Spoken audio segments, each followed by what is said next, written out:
guys, tingnan nyo to guys. Ito yung atake ng number 11 nila sa base. Tingnan nyo to.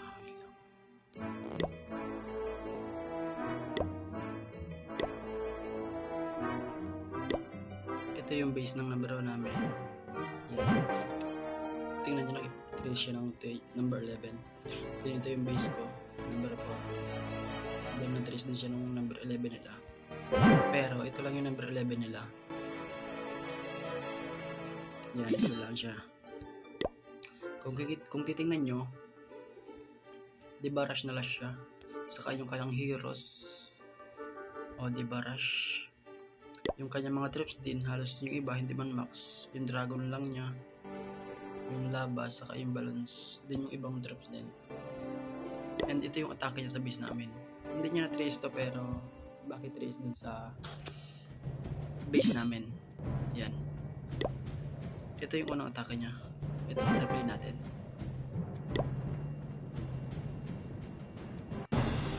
Ito, kung titingnan nyo, halos rush talaga yung trips niya.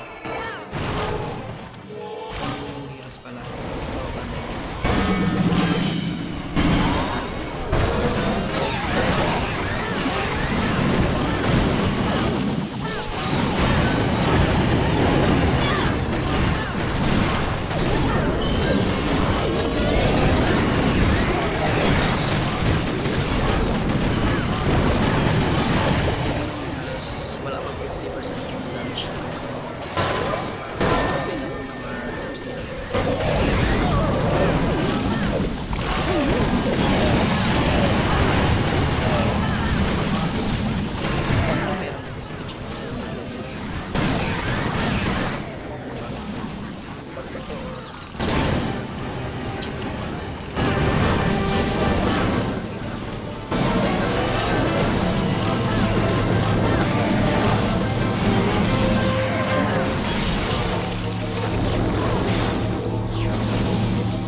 Halos troops sa niya is yung dragon na lang.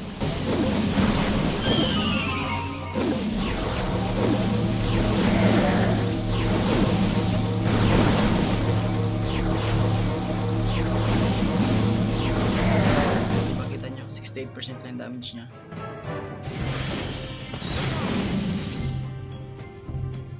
Yan. Diba 68 lang? Pero pag binak natin to, makita natin na 3 niya. Diba? Oh, number 4. Ito isang number 11 nila. Ito naman yung isa namin base ng number 1 namin ito. Play natin.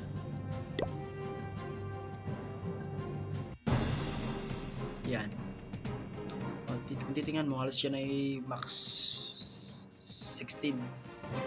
Pero yung damage niya dito, 36% lang. Bakit ito mas stress pa rin?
Nag-surrender siya.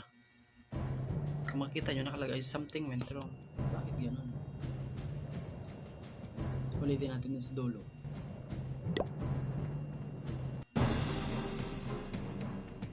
Forward na natin.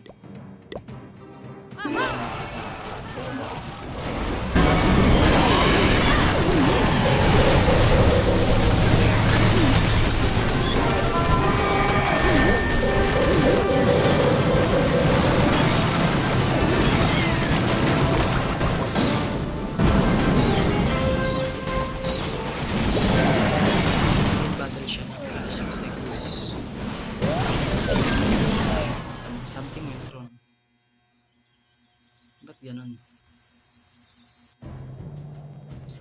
meron sa base ng number 11 nila?